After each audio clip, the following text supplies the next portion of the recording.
আচ্ছা, তাহলে মরে যাওয়া মানে তো সবই শেষ, তাই না? অন্তত আমার তো তাই মনে হয়।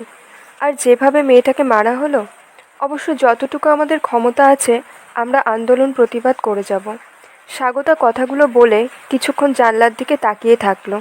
মেঘা বলল, আমাদের মা বাবাদের টেনশন তো আরও বেড়ে গেল।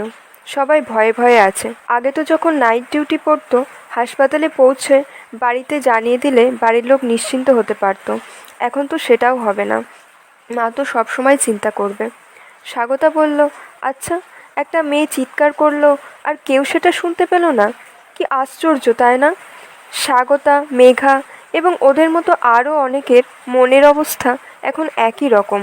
ওরা এখন 6 সেমিস্টারে পড়ে, বিএসসি নার্সিং। কিছুদিন আগেই আরজিকর মেডিকেল কলেজের একটি ডাক্তার ছাত্রীকে যেভাবে নৃশংসভাবে হত্যা করা হয়েছে তার প্রতিবাদ চলছে, এবং প্রতিবাদটা চালিয়ে যেতে হবে। কারণ অপরাধীদের সন্দেহের লিস্টে যাদের দেখছি বিভিন্ন গণমাধ্যমগুলিতে, তাতে বোঝা যাচ্ছে অপরাধীরা অত্যন্ত ক্ষমতাশালী। তবে তারা সর্বশক্তিমান নয় নিশ্চয়ই। স্বাগতা বলল, আচ্ছা, ঈশ্বর কি সর্বশক্তিমান? যখন কোনো অসহায় মানুষ সাহায্যের জন্য কাঁদছিল, তখন ভগবান কি করছিল? আমাদের ধর্ম একটা আছে বটে, কিন্তু ধর্মের মধ্যে ফাঁকগুলো খুবই বড় বড়। ধর্মের ফাঁক দিয়ে অধর্মের বন্যা মাঝে মাঝেই আমাদের প্লাবিত করে। এখন বিকাল 5:30 মতো বাজে। স্বাগতার ফোনটা বেজে উঠল। ওর বাড়ি থেকে ফোন। স্বাগতার মার শরীর অসুস্থ। স্বাগতা বলল, মেঘা, আমাকে এখনই একটু বাড়ি যেতে হবে।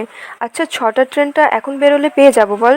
6টার ট্রেনটা কাটোয়াতে 9টার মধ্যে পৌঁছে যাবে। মেঘা বলল, অনেক রাত হয়ে যাবে স্বাগতা, সাবধানে যাস। আর পৌঁছে অবশ্যই আমাকে একবার ফোন করে দিস। স্বাগতা বলল, ঠিক আছে। স্বাগতা হাওড়া থেকে ট্রেনে উঠল। কিছুক্ষণের মধ্যেই প্রচণ্ড ঝড় বৃষ্টি শুরু হলো। ট্রেনটা খুব লেট হলো। কাটোয়ায় পৌঁছোতে প্রায় 10টার কাছাকাছি। তখনও অল্প অল্প বৃষ্টি পড়ছে। স্টেশন থেকে হেঁটে 15 মিনিট মতো লাগে স্বাগতাদের বাড়ি যেতে। রাস্তা পুরো ফাঁকা। হাঁটতে হাঁটতে স্বাগতার মনে হলো কেউ যেন ওকে ফলো করছে। সামনে কিছুটা জায়গা একটু জঙ্গল মতো, সেখানে জনবসতি নেই। স্বাগতার ভয় লাগতে শুরু করলো খুব। কিছুটা এগোতেই কেউ যেন পিছন থেকে ওর মুখটা চেপে ধরলো। কোনোভাবেই মুখ থেকে হাত সরিয়ে চিৎকার করতে লাগলো স্বাগতা। বেশ কিছুক্ষণ ধস্তাধস্তি চলল।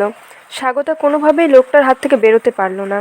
এমন সময় একটি মেয়ে এসে ইট দিয়ে লোকটার মাথায় আঘাত করতে লাগলো। লোকটা এবার স্বাগতাকে ছেড়ে দিয়ে ওই মেয়েটাকে মাটিতে ফেলে লাথি মারতে শুরু করলো।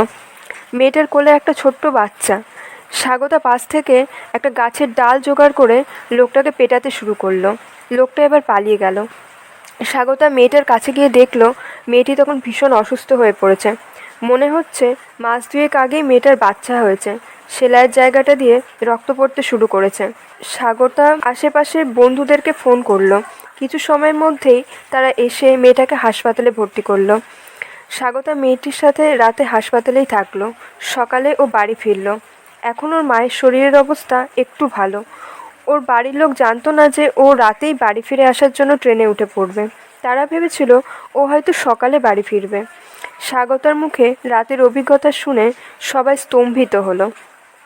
স্বাগতা আবার মেয়েটার কাছে গেল হাসপাতালে। মেয়েটির নাম দুর্গা। ওর স্বামী দূরে চাকরি করে। বাড়িতে অসুস্থ শাশুড়ি। বাচ্চাটার শরীর খারাপ হয়েছিল, তাই দুর্গা একাই বাচ্চাকে নিয়ে ডাক্তার কাছে গিয়েছিল। প্রচণ্ড ঝড় বৃষ্টির জন্য ওর ফিরে আসতে অনেক রাত হয়ে যায়। তারপর ফেরার পথে রাস্তায় ও স্বাগতার চিৎকার শুনতে পায়। মেয়েটির শরীর এখন একটু সুস্থ আছে। স্বাগতা বলল, দিদি, তোমাকে একটা কথা জিজ্ঞেস করব? দুর্গা বলল, বলো। স্বাগতা বলল, তোমার তো শরীরের এই অবস্থা, যখন তুমি ওই পশুটার হাত থেকে আমাকে বাঁচাতে গেলে তোমার ভয় লাগছিল না? দুর্গা বলল, হ্যাঁ, ভয় তো খুবই লাগছিল। বাচ্চাটার কি হবে তাও ভাবছিলাম, কিন্তু তবু গেলাম। ভীষণ ভয়ে ভয়েই গেলাম। হয়তো ওই অমানুষটা তোমাকে, আমাকে, আমার বাচ্চাটাকে সবাইকেই মেরে ফেলতে পারতো, কিন্তু তা তো হয়নি। দেখো, আমার শরীরে যে ক্ষত হয়েছে তা হয়তো কয়েক মাসের মধ্যেই ঠিক হয়ে যাবে। কিন্তু যদি আমি তোমাকে ফেলে ওখান থেকে চলে যেতাম, তবে মানবতার যে গভীর ক্ষত হতো তা হয়তো কোনোদিনই ঠিক হতো না। স্বাগতার মনে হলো আমাদের জীবনে ডাক্তার, ইঞ্জিনিয়ার, নার্স এগুলো হবার আগে সবার আগে আমাদের যা হতে হবে তার নাম মানুষ। আমাদের সবার আগে মানুষ হতে হবে। স্বাগতা বলল, দিদি, তোমাকে ধন্যবাদ জানাবার কোনো ভাষা আমার নেই। আশীর্বাদ করো যেন একজন ভালো মানুষ হতে পারি। দুর্গা বলল, ভয় লাগবে, কষ্ট হবে, তবু যুদ্ধটা লড়ে যাও স্বাগতা।